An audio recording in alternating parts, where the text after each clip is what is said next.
Дэлхийн монголчуудын эмжээл радио 88.3-ыг сонгон сонсож байгаа сонсогчдод баярлалаа. 7 хоног бүрийн даваас басан гарагт 9 цаг 10 минутанд танд хүрдэг Ямааны махыг халуун дээр нүрээд Hot Topics нэвтрүүлэг эхлэхэд бэлэн болсон байна. Hot Topics нэвтрүүлгийн 3 дахь студиэс царай мөдө хөтлөгч Ари миний бие, за ааш мөдө хөтлөгч Аритай хамтран хүргэдэг. За манай найруулагчаар ундрах ажиллаж байна. Манай өнөөдрийн Hot Topics нэвтрүүлэгтээ дижитал зэлийн үйлчилгээг нүд ирэмхийн 100 хувиатай Simple хамтран ажиллаж байна. За мөн Toyota Top Motors төвд 5-7 хоног 5 төрлийн өөр бэлэгтэй автомашин тос солих аян эхэллээ өрөөтэй Toyota Top Motors хамтран ажиллаж байна.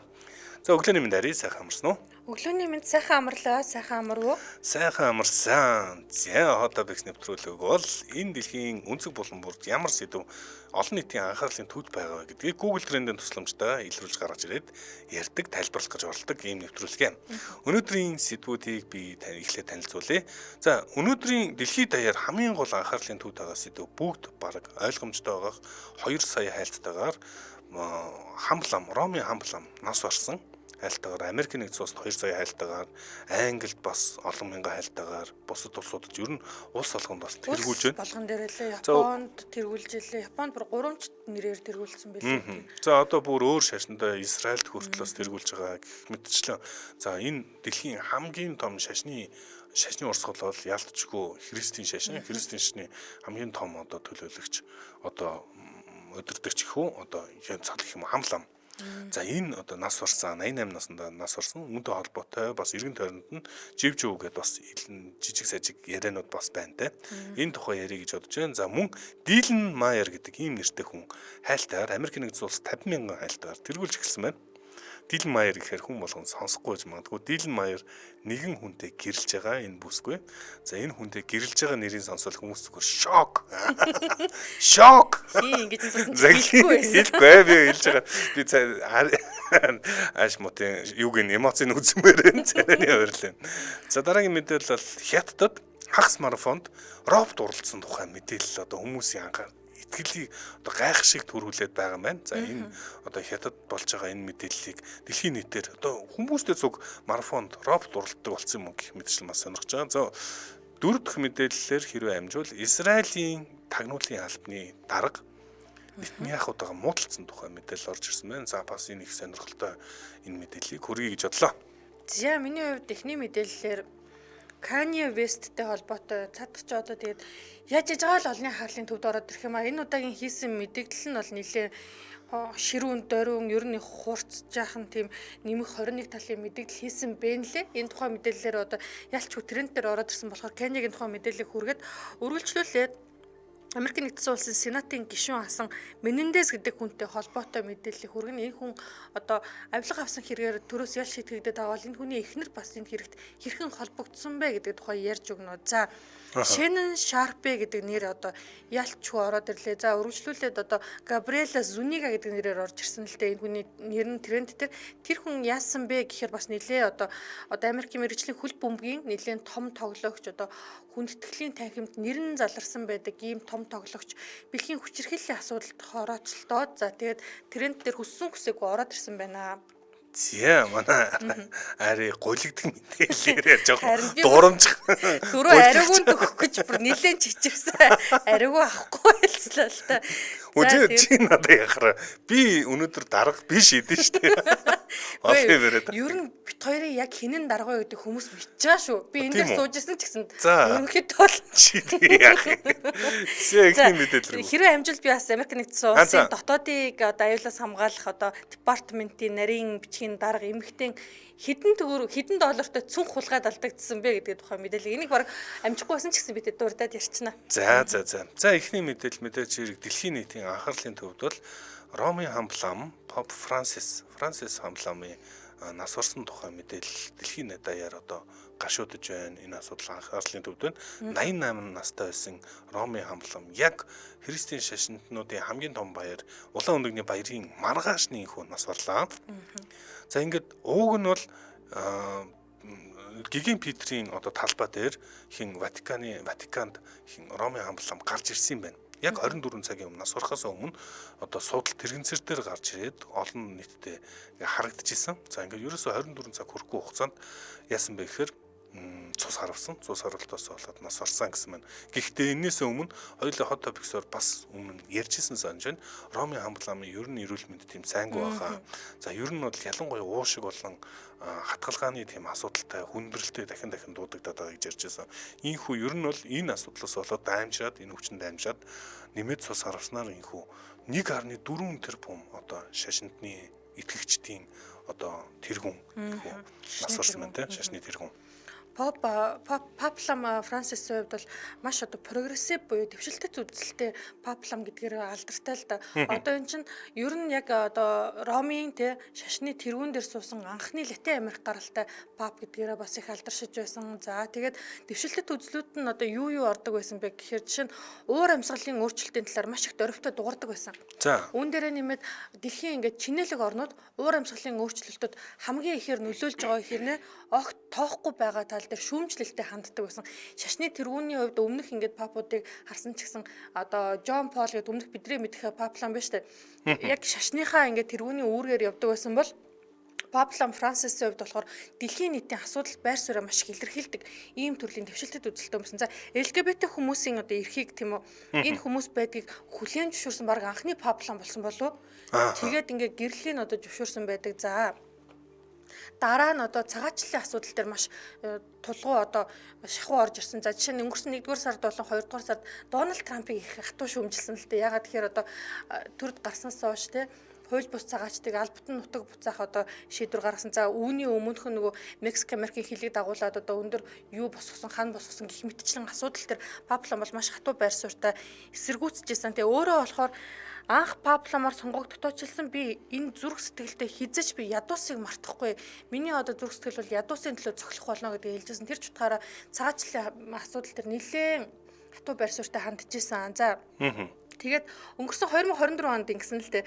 Их долоогийн уулзалтын үеэр паплам хиймэл оюун ухаан үнэхээр гайхамшигтай маа гэдэг одоо мэдээлэл хийгээд баг хиймэл оюун ухаан ашиглаж одоо мэдээлэл хийжсэн анхны паплам болж исэн. Тийм үү. Тэгэхээр ер нь бол асар дэвшилтэт үзэлтэй хүн байсан л да. Тэгэхээр паплам одоо ингээд бид нар зан чалсан гэж ярьдаг те шашны тэргүүнийг нас ороход тэнгэр дэвшсэн энэ үед болохоор дараагийн папыг хэрхэн сонгох вэ гэдэг асуулт бол ялчгүй гарч ирнэ. Тэгэхээр конклев буюу одоо Ромын шашны кардиналууд гэж одоо ярьдаг. Манайхаар бол одоо нэлээд дээд тушаалын ламнар гэж хэлэх юм уу да. Кардиналуудын 135 кардинал байдаг. 80 наснаас доош настай. За энэ хүмүүс нийлээд конклев буюу нууц уулзалт хийнэ. Одоо Ромдо тийм үү. Хийснийхаа дараа одоо тухайн үед одоо тэ тогооч одоо үйлчлэгч тий. За тэгээд энэ одоо конфесс буюу одоо намжиллын сонсох ламтнаас өөр хинтэй ч ингээ уулзахгүй гадны харилцаанд орохгүй хоорондоо уулзаж ингээд хоорондоо ярилцаж дараагийн папламаа сонгодог. Тэгэхээр энэ одоо 135 одоо кардиналаас 108-ыг Францис паплам өөрөө сонгосон. Тэгэхээр магадгүй дараагийн папламын болохоор сонгогдох үед магадгүй одоо энэ Францис папламын өмнө баримталжсэн тэр прогрессив дэвшилтэт хандлага бас уламжлагдаж магадгүй гэсэн энэ байр суурийг бас мэдээллийн агентлагууд онцлсан байлээ л дээ. За папламтай холбоотой хэрхэн одоо дараагийн залгамжлагч нь хэн байх вэ? Яагаад нас орч вэ гэд олон асуудал гарахаас гадна нийгэм бүр хачирхалтай хууль дооны онол интернетээр тархаад байгаа юм байна. За үүнтэй холбоотойгоор бас энэ хүний нэр одоо Google Trend-ээр орж ирсэн байлээ. Trisha Paytas гэдэг ийм одоо ютубер юм байна. Trisha Paytas одоо Америкийн нэгдсэн улсад бас хайлтаараа 20,000 хайлтаагаар тэргүүлж гин одоо Google Trend-ийг ямар учиртай энэ тэгээд Ромын хамгаламтай ямар холбоотой юм бэ гэсэн чинь энэ ийм олон анхааралд орсон өртөд өгдөг ийм одоо бүсгүй юм байна л да. Ютубер. За тэгээд яасан бэ гэхээр ингээд маш алдартай том нас орох болгонд Trisha Paytas хүүхд төрүүлээд байдаг гэсэн тийм сонин хачирхалтай одоо үзэгдэл одоо тохиолдол гэх юм уу байгалаа. За одоо 3 дахь хүүхдэд төрүүлэх чаа жирэмсэн байгаа гэж байгаа. Удахгүй төрөх юм шиг байна. Зарласан үед нь юм уу одоо энэ Ромын хамглам яг нас орлаа гэж байгаа юм. Тэгээд яг Элизабет хатныг яг нас орох үед нь яг хүүхдэн төрж исэн. За тэгээд бас нэг юм хувилдааны онолчод чи янз янзын юм нэг юунуудыг үйл явдлуудыг хооронд нь холбож тайлбарлах дуртай шүү дээ.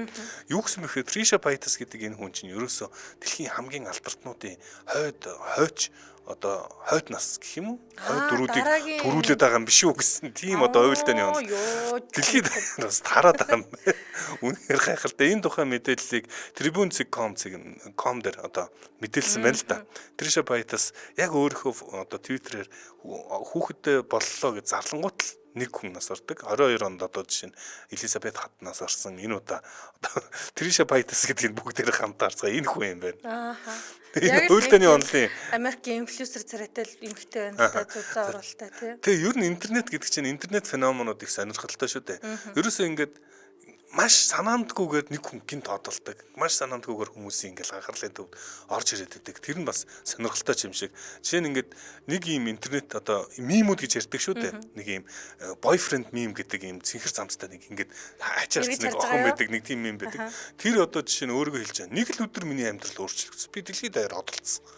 Тэгэл ерөөсөө ингээл мем болол хүмүүсийн дунд одолцдог шиг интернет мем, интернет феноменууд бас байдаг. Тэр интернет феномены одоо бас нэг дараагийн ээлжид одоо гол дүр болоод байгаа хүн. Триша Пайтас ер нь дэлхийн хамгийн том нэр хүндтэй хүмүүсийн хойч үед ээж болж байна гэсэн юм одоо хувилдааны онол бас тараад байгаа юм байна. За тэгээд одоо нөгөө 135 кардиналууд маань Систиний Чапел буюу одоо Систиний дугна гэж ярьдаг те.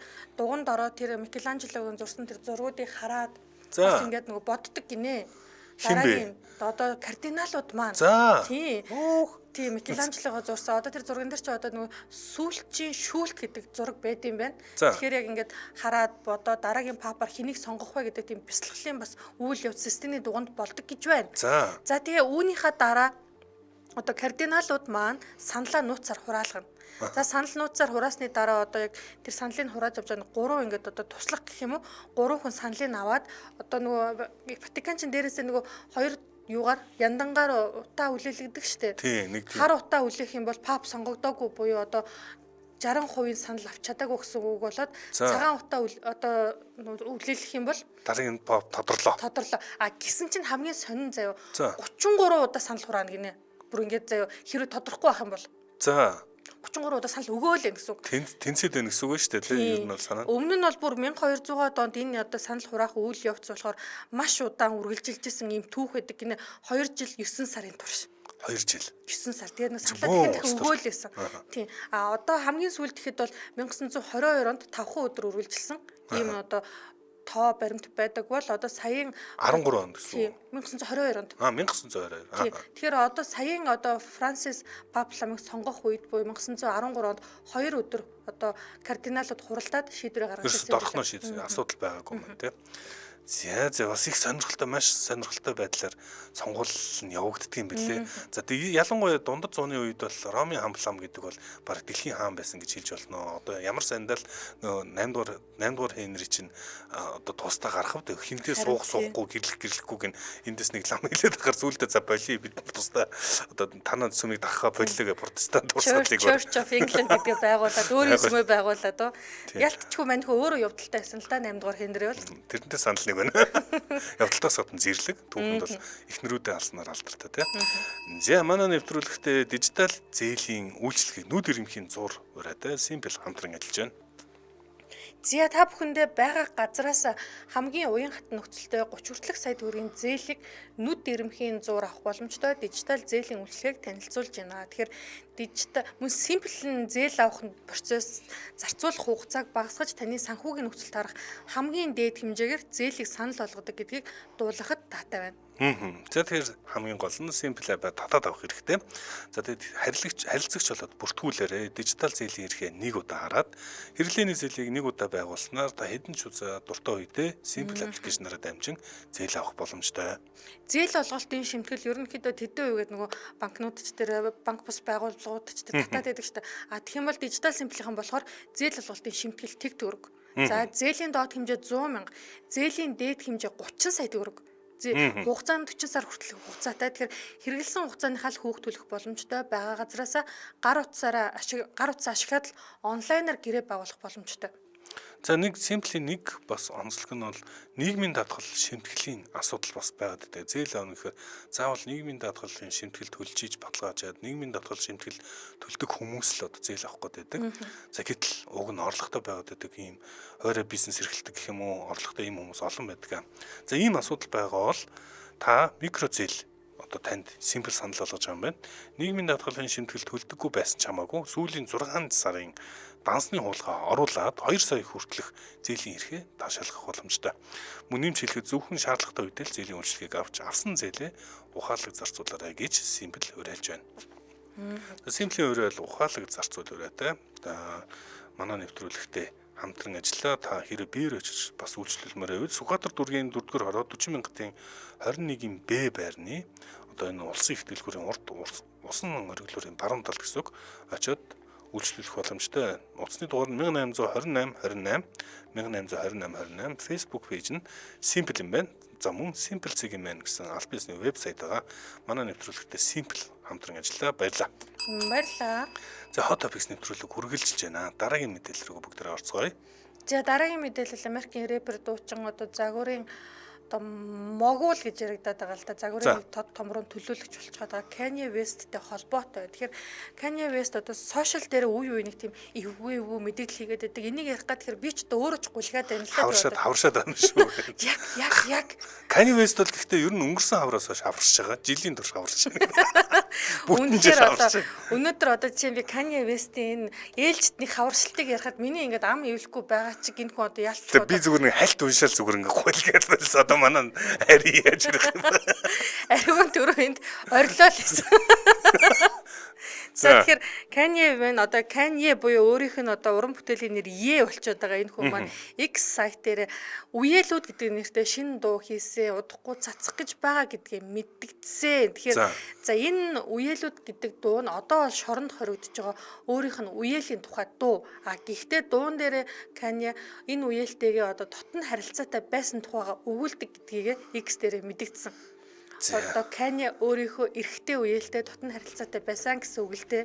За олон тийм нөгөө мэдээлэл зэрэг авахаар ингээ хөгшүүн жоохон далмагдаад байдаг талтай. Эрэгтэй. Тий. Үеэл нь төрсөн үеэл нь. Тий. Дотн харилцаатай. Ааха. За энэ харилцаа хэрэг ерөнхийдөө бол секс харилцаа гэсэн утгаар л хэлээд байна л да. Дэлхийн харилцаатай байсан. За энэ Kanye чинь угийн багын хаваршилттай юм шүү. Ерөөсө бүх насаараа хаваршиж яваа юу. За тэгэхээр 47 настай рэпер залуугийн хувьд болохоор яг одоо би бичсэн үг нь уншиж өгье л доо.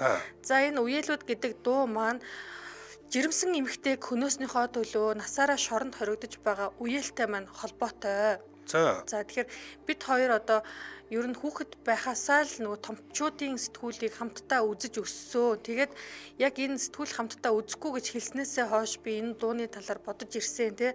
Би бол тухайн үедээ бол ингээд би төвтэй өөрийн гэсэн нэг тийм асуудалтай байх үедээ одоо тий бага насны өөрөөс нь дүү юм шиг байгаа энэ үеэл нь. За үеэлээ 6 настай байхад нь энэ одоо насанд хүрэгчнээ сэтгүүл үзүүлээд бит хоёр сэтгүүл дээр гарч ирсэн юм одоо хамт хийжсэн гэж бичсэн байна л да. Би өөр нь үргэлжлүүлж ярмаарч байна.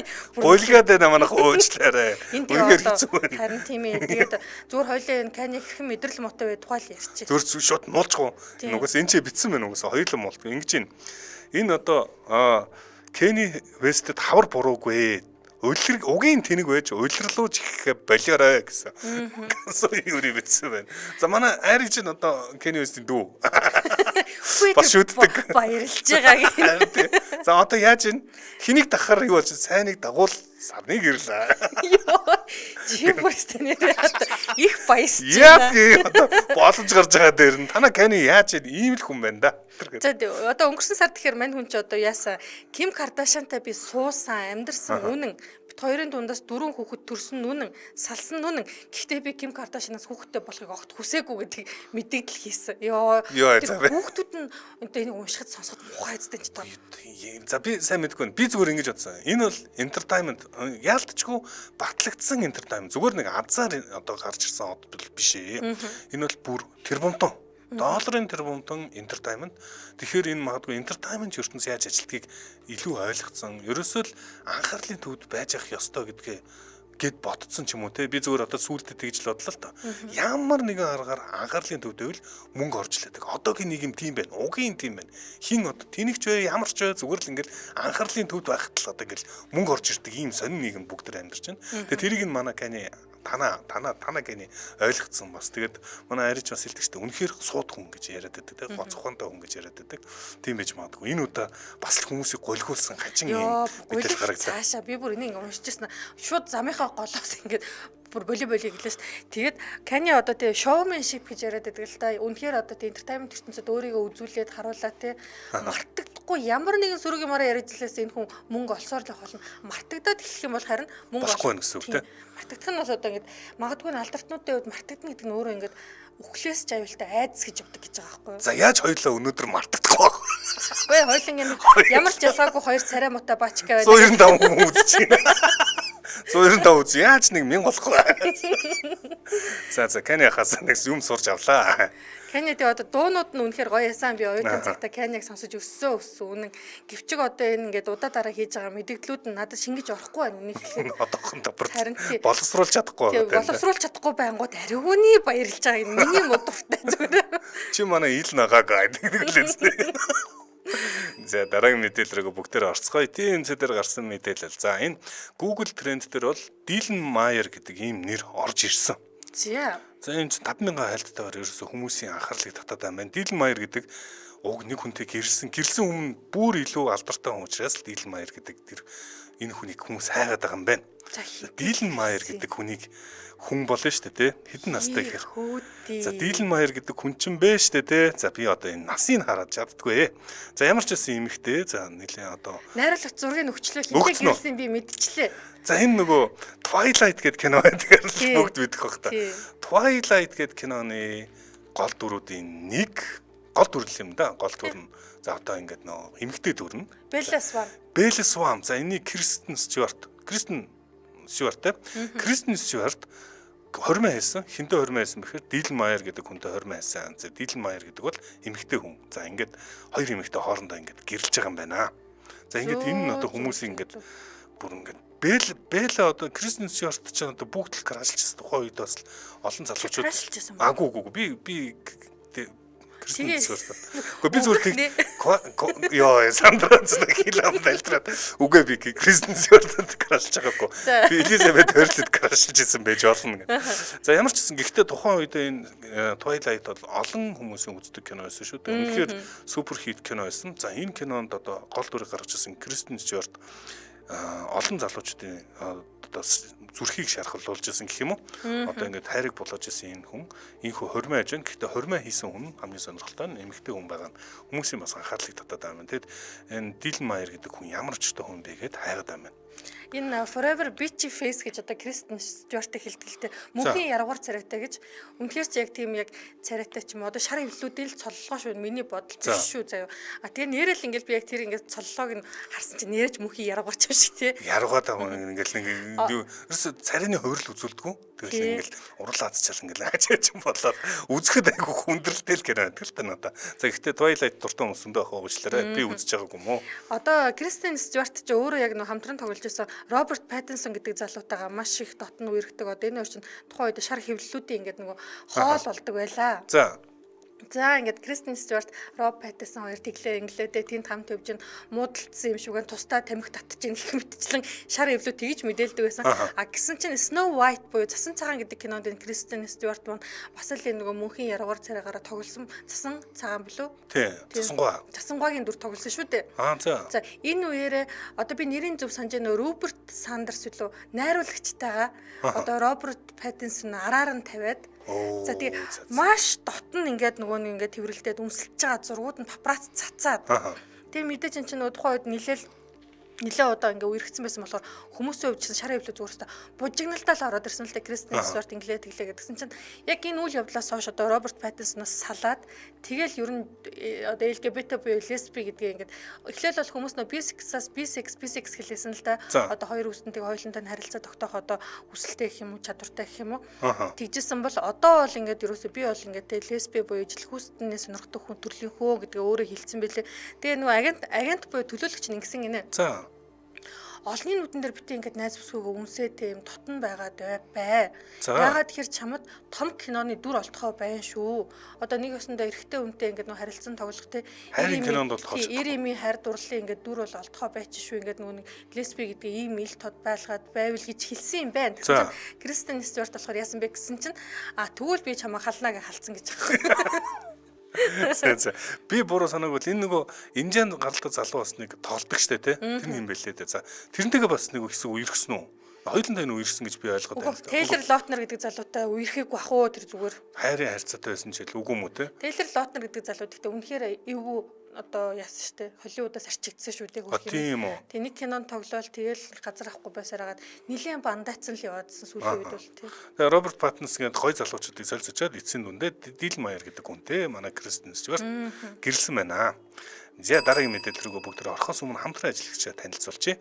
За Toyota Top Motors хаврын тосны аянгаар манай нэвтрүүлэгтээ хамтран ажиллаж байна. За 2025 4 сарын 4-өөс 5 сарын 7 хүртэл үргэлжлэх энэ одоо хаврын тосны аян нь 5-7 хоногийн турш 5 төрлийн өөр бэлэгтэй ийм автомашины тос солих аян юм байна. За Toyota-гийн аль биесны дилер Top Motors-д бүх төрлийн Toyota болон Lexus автомашиныхаа хөдөлгүүрийн тосоос солиулаад гарын бэлэг аваад давхар 7 хоног бүрийн топ бэлгийн эзэн болох боломжтой. За тэгэхээр 5 дугаар сарын 7-ны дуустал уг аян нийтдээ 5-7 хоног үргэлжлэнэ. Гарын бэлгэн тос солиулсан үйлчлүүлэгч бүрд олох ба 7 хоног бүр нь өөр гэсэн үг. Жишээ нь одоо эхний 7 хоногт л 11 цагаас өмнө тосоо солиулах цаг захиалсан үйлчлүүлэгч бүрд өглөөний цай үнгүй өгнө. Дараагийн 7 хоногт үйлчлүүлсэн үйлчлүүлэгч бүр чил ярьчигч бэлгэлэн гих мэтэр өргөжлөн. За гарын бэлгүүд нь тухайн заасан 7 хоногт л хүчнтэй нөхөн олох боломжгүй гэдгийг анхаараарай. За топ бэлгийг тухайн 7 хоногт үйлчлүүлсэн нийт үйлчлүүлэгчдээс санамсаргүй байдлаар шалгаруулна. За ингээд шалгарсан үн EcoFlow цахилгаан үүсгүр. EcoFlow гэдэг цахилгаан үүсгүр Аянчин брендийн аяны бүтээгдэхүүн Prime-ийн эрхийн бичиг гих мэт ийм 1 сая төгрөг хүртэлх шүү бүр. За ийм одоо эрхийн бичгүүдийг бас дундаас нь дахиад аздан байдлаар шалгаруулах юм байна. Тэгэхээр 7 хоног бүрийн гарын бэлэг болон топ бэлгүүдийн мэдээлэл Toyota Top Motors Facebook хуудасаар зарлагдаад явна. Тэгэхээр та яг одоо Toyota машин ундаг, Lexus машин ундаг бол яг одоо Facebook дээр Toyota Top Motors гэж ороод лайк дараад дагаарай тий. Пэйж дээр шинэ мэдээлэлүүд ороод явах нь шүү. Зя манай нэвтрүүлэгтээ хаврын тосны аянгараа Toyota Top Motors хамтран ажилласан утасны дугаар нь 77 77 80 90 гэсэн утасны дугаар 77 77 80 баярлаа. Баярлаа. Зя хот топикс нэвтрүүлэг хүргэлжилж байна. Дараагийн сэдвлэг орцгоё. За дараагийн мэдээлэл Америкийн мэрэгжлийн хөл бөмбөгийн тамирчин одоо алдрын танхимд нэрэн заларсан Shannon Sharpe гэдэг хүнтэй холбоотой. Тэгэхээр энэ хүний эсрэг Невада мужи улсын шүүхэд нэгэн эмэгтэй гомдол гаргасан. За гомдолт бол мэдээж бэлгийн хүчирхийллийн хэрэгээр гомдол гаргасан байна. Энэ Hall of Fame одоо гэдэг чинь бүх цаг үеийн хамгийн шилдэг тамирчдыг ингэж жагсаадаг. Одоо Якозунууд бол ингээд тойруулаад их аврагуудыг жагсаадаг шиг ийм том, маш том одоо тамирчин гэж ойлгосон тий. Shannon Sharpe гэдэг нь. Ер нь бол одоо Америкийн нэгдсэн улсынхаа яг энэ одоо үндэсний хөл бөмбөгийн лигтээ 14 улирал тоглосон одоо ихэвчлэн Denver Broncos гэдэг багаас тоглосон юм байна. Tight end гэдэг байрал дээр тоглодог. Tight end гэдэг нь би ямар байрал юм бол гэсэн чинь ерөнхийдөө одоо довтлооны байрал дээр тоглодог ийм нэлээд хүчтэй биеийн хүч их гаргадаг ийм тамирчин байжээ. Тэгэхээр 188 см өндөртэй 103 кг жинтэй энэ жил 56 настай. За одоо болохоор ESPN буюу алдартай спортын суваг дээр подкаст хийдэг бас ингээд зарим спортын нэвтрүүлгүүд дээр хөтлөгч хийдэг төрлийн одоо ийм ажил эрхэлдэг хүн юм байна л да энэ жил 56 настай тий. Гомдол гаргаад байгаа эмэгтэй хувьд энэ жил 23 настай залуу хүн бүсгүй байлаа. Тэгээ нэрийг бол одоо нууцлж байгаа нэрээ бол нууцлж гомдол гаргасан. За энэ хоёр хэрхэн танилцсан бэ гэсэн чинь одоо жим буюу фитнест цуг явдаг байжээ. За Shannon Sharpe болохоор бүсгүйтэй ингээд те ерөнхийдөө л нэг тийм танилцгаал оролдлого хийгээл те дахин ингээд нөгөө одоо заалан дээр те дасгал хийж хат нь очиод ингээд нэг үг яриа өдөөл тэгсгээл байсан. Тэгээ явандаа бүсгүйч бас ингээд те энэ чинь нөгөө алтартай хүн шүү дээ энэ ч одоо За алдартай болохоор яадаг. За. Тэгээд танилцсан. За танилцаад ер нь хоорондоо тэ утас муцаа солилцоо. За бүсгүйг бол ингээд гэр орондоо ураад тэ ингээд харилцаа тогтоосон юм байна. За. Уулздаг. За ингээд уулздаг энэ харилцаа тогтоосноор энэ хоёрын хооронд одоо бүсгүйн хувьд болохоор тамийн харилцаа эхэлсэн. Тэгээ би ингээд сэтгэл санааны маш гүн хямралд орсон. Ягаад тэгэхээр энэ одоо Shannon Sharp гэдэг энэ одоо найруулах зураг нүжин томоо энэ эрэхтэй болохоор энэ бүсгүй ингээд бие махбод сэтгэл санааныхын хувьд ингээд одоо өөрийнхөө боолмогт үзээд зөвхөн ингээд өөрийнх нь дуудсан цагт ингээд бэлэн байж явах хэрэгтэй ч гэдэг юм уу те ийм байдлаар ингээд ханддаг те гэр орондоо одоо арайс гэж мөсгүүлэх нь хайшин те гэхдээ л нэг тийм өөрийнхөө ингээд сэтгэх ерөөсө боломж олохгүй өөрийг ингээд удаа дараа үгүйгээд тахт нь бэлгийн хүчирхийлэлт ингээд өртүүлсэн гэдэг ийм мэдээлэл хийсэн. Тэгээ энэ дээр одоо гомдол гаргаад Невада мужуулсан шүүхээс одоо Shannon Sharp-ыг буруутай гэж тогтоох юм бол 50 сая долларыг хэмжилсэн байлээ. За. Тэгээ би Shannon Sharp гэдэг энэ хүн одоо хэр орчин мөнгөтэй хүн юм болоо гэж бодоод дөө ингээд нөгөө мөнгөнийх нь хэмжээ хайж үзсэн чинь өөрийнх нь хөрөнгө бол 14 сая доллар гэж хэмжигддэг юм байна. Тэгэхээр чинь өөрийнх нь хөрөнгөөс 3 дахин 4 дахин их мөнгийг хэмжлээд байгаа юм шүү дээ. Тэгэл одоо ерөнхийдөө энэ одоо мэрэгжлийн хөл бөмбөгийн нэлээд тамирчин одоо домог болсон хүн ялтчгүй ингээд бусдын одоо бэлгийн мүлжлөх гэх юм уу бэлгийн хүчирхийлэлдээ өртүүлж байсан тухай мэдээлэл бол Америк даяар цацагдаа. За тий цацагдахтаа айгуу сонин Габриэла Зунига гэдэг нэрээр тренд дээр орж ирсэн байлээ. Тэгээ би нөгөө эмэгтэй юм шүү те. Мэдгүй. Тэгээ би энэ Габриэла Зунига гэдэг хүн л одоо ингээд хайсан чинь Instagram гарч ирж байна л та. Тэгсэн чинь Instagram-ын био гэж хэлдэг штэ тайлбар хэсэг дээр би Shannon Sharp-тэй ямар ч хамаагүй би чинь Канад хүн гэдэг тийм тайлбар оруулсан байл л тий. Магадгүй нөө трендер нөө орж иргүүд хүмүүс хайгаал ингээд ямар ч ихтэй ингээд хайсан юм байлгүй одоо би чинь хайгаал үзэж ийн гэхээр тэгээ нэг дэлхийн хэмжээнд ямар нэгэн асуудал зүгээр байж хаад орооцолтой тэгээ хүмүүс гайхаад ороод тэгвэл асуугаад байвал хэцүү юм байна. Канад хүн шүү дээ. Харин тий. За гэхдээ би зүгээр буруу ойлгоог бол Габриэл Зунига гэдэг хайлт Shannon Sharp-тай зэрэгцэж орж ирээд энэ хоёрыг Google тренд зэрэгцүүлж харуулад байгааг бодоход одоо Sharp-тай холбоотой энэ мэдээллээр Габриэл Зунига гэдэг эмэгтэй хүн тэр хүнийх нэрийг нууцлаад байгаа үнэн тодорцсон юм шүү. Тийм нэртэй л байж магадгүй юм шиг байна л та. Тэгээд л одоо хайгаад байгаа юм шиг байна. За дараагийн мэдээлэл рүүгээ бүгдээрээ орцгоно. Дараагийн мэдээлэл бас их сонирхолтой орчин цагийн одоо технологийн хөгжилтэй холбоотойс нэг чих одоо гайхшруулсан чих дэлдэлсэн юм мэдээ байна. За энэ хятад болсон хагас марафоны одоо уралдаанд роботууд уралдсан гэсэн ийм одоо мэдээлэл явсан байна. За энийг бол Associated Press одоо яг мэдээлснээр нь би хүргэнэ. Энэ олон хүмүүсийн анхаарлыг татаад роботууд марафонд гүн гэж юу гэдэг юм бэ гэдээ бас трендээр орж ирээд байгаа юм байна. За энэ бол хятадын одоо нийслэл Бээжин хотод 21 км буюу хагас одоо марафон гэж ярьдаг. Энэ тэмцээнд одоо баахан роботууд оролцсон байна. Нэг биш, нэлийн хэд оролцсон гэж одоо энэ мэдээлэлээр мэдээлсэн байна. Энэ юу харагдав? Марафон дотор ингээд хүн болон хүн биш үү гэсэн ийм марафонууд зэрэг болсон гэдэг байгаа байхгүй.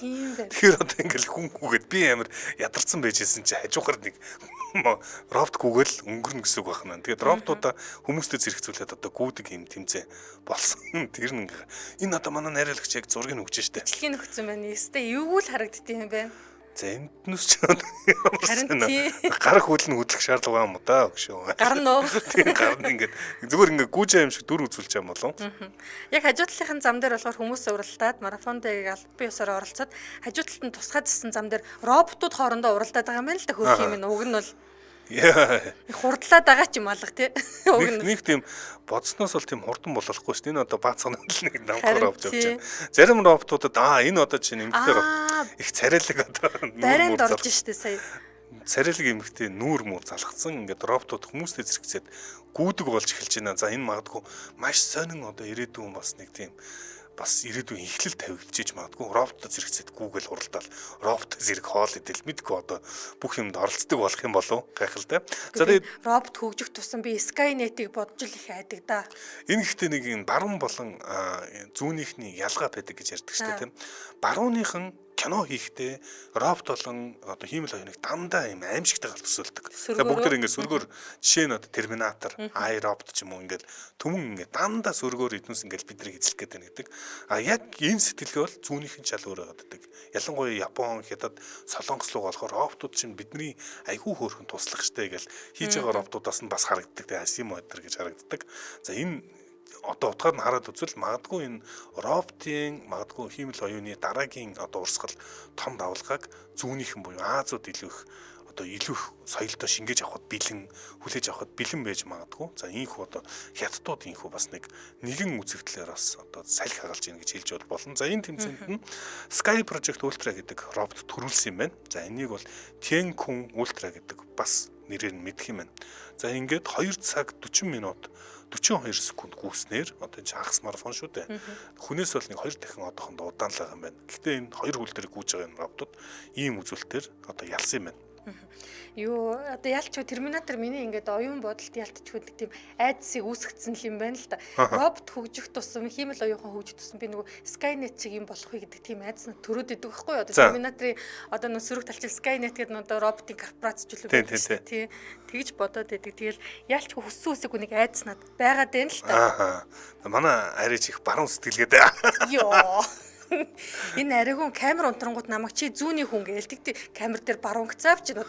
Баруун гэдэг нь одоо Европ сэтгэлгээ гэж. За тэгээд энэ ингэсэн байна. Манай MJL радио робот удахгүй робот хөтлөгчтэй болно гэсэн бахын инкас үерээ. Бас сонирхолтой дүгнэлтэн тий. Тэр хөтлөгчтэй нарийн хамтран хөтлөх болно. За дараагийн мэдээлэл рүү орох. Дараагийн мэдээлэл рүү оръё. За Америкийн нэгдсэн улсын Homeland Security буюу дотоодын аюулаас хамгаалах одоо департаментийн нарийн бичгийн дарга Кристин Ноем гэдэг бүсгүй нэр трендэд орж ирсэн. За энэ бүсгүй бол одоо харахад бол царайлаг тийм сайхан бүсгүй байгаа. За одоо өмнөд Дакота гэдэг одоо мужи улсын амбан захирагчаар ажиллаж байх үед нь Дональд Трамп энэ бүсгүйг дотоодын аюулаас хамгаалахынхаа нарийн бичгийн дараагаар томилоод 1 сарын 25-нд ажиллаа хүлээж авсан ийм бүсгүй юм байлээ. Вашингтон хотод бүтэн саяны орой гэр бүлийнхнээрээ хоол идчихсэн чинь дотоодыг аюулаас хамгаалахын нарийн бичгийн даргын цүнхийн нэг бачко оржсэн. Юу ч болог юм шиг авах хулгайлцсан. Энд чинь нөгөө мэдээж энэ чинь төрийн дээд албан тушаалтан болохоор хажууд нь ингээд нөгөө хамгаалагчд байгаа шүү дээ. Томилцсон. Тэгээ хамгаалагчд нь юугаа чарж ирсэн. Тэгээд улсын одоо аюулыг батлан хамгаалахыг одоо хариуцж байгаа юм уу? Том албан тушаал хашдаг хүнээс одоо юуг нь төрөвчин суйлцсан юм шиг байна. Төрөвчин шүр цүнхийн аваагаар.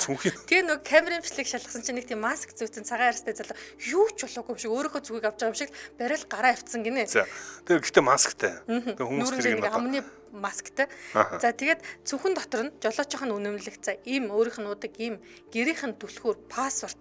За тэгээд нөгөө ажил руугаа ордог үнэмлэх одоо нөгөө одоо дүүдүүд гэдэг дуургаад ордог үнэмлэх байгаа шүү дээ. За тийм үнэмлэх за нүүр будгийнх нь цүнх одоо хоосон одоо чек бичих боломжтой дэвтэр нэмээд $3,000 бэлнээр аваа явчихсан. Хүмүүс тэгээд яагаад тий $3,000 3,000 их мөнгө штэ доллар бэлнээр авч явж ирсэн бэ гэдэг тал дээр айгүйх тийм одоо реакц өгч хайгаад байгаа юм байна л да. Тэгсэн чинь яагаад гэсэн чинь за манай ингээд тий хүүхдүүд манай ингээд ач зээнэр ингээд ирцэн одоо улаан өндөгний баяраар бид нар хоол идээ тий ямар нэг ингээд тий энэ баярыг ингээд тэмдэглэн өнгөрүүлж исэн. Тийм болохоор би бэлэг авах гээд энэ хэмжээний мөнгөтэй явж исэн гэдэг ингээд тайлбарыг өөрөө хийсэн бэлээ. За $3,000 ч одоо ихэлтэй Warren Buffett гэдэг дэлхийн хамгийн баян хүмүүсийн нэг төрөвчөндөө бол $400 илүү $800 л явдаг. Биднээс илүү их мөнгөтэй явдаггүй гэж ярьжсэн. Дээрс нь надад зөвхөн сонирхолтой санагдсан. Америкчууд ч одоо бас яг энэ Азиуд шиг тийм захим юу их бага хэрэглээнд нэг ороогүй юм шиг байна. Ороогүй юм шиг л одоо санагдлаа. Би Америк хийж байгаагүй. Гэхдээ Европт очиж байгаа. Европод яг л нэг хуучин зоосон мөнгөөрөө л ингээл ерөөсөө удаан ингээл нёгийг хүлээгээл ингээл бэж идэг юм лээ. Одоо Монголд гэх юм бол бэлэн мөнгө авч явахгүй болох чинь бас их олон давуу талтай байна тий. Ер нь бол шууд ингээ авч болдгоо. За ийм юм байна. Би одоо бэлэн мөнгөний бараа хараагүй айгу удаж шүү дээ. Хэр удаж ин да? Ер нь гэхдээ яг цаасан мөнгө бариагүй нэлээд удаж. Тийм үү. Би өчигдөрхөн нөгөө зогсоолын төлбөр төлөхөд нэг мөнгө гаргаж ирсэн. Би зүгээр угаасаа л мөнгөгүй байл яг уу. Ямар хэцүү мэдээ дуулгад юм бэ? За манай энэ хүрээ Hot Topics нэвтрүүлэг өндөрлөх болсон байна. Манай Hot Topics нэвтрүүлэгтээ дижитал зэлийн үйлчилгээг нүд ирмхийн зур ураатай Simple хамтран ажиллаа. За мөн Toyota Top Motors төвд 5-7 хоног 5 төрлийн өөр бэлэгтэй автомашины тос солих хаягаараа хамтран ажиллаа. Сонсогчдаа өргөжлүүлээд радио мэдээгээ хүлээн аваарай. 10 цаг 10 минутаас манай эфир хөгжин төд нэвтрүүлгээр үргэлжлэх болно. Баярлалаа. Баярлалаа.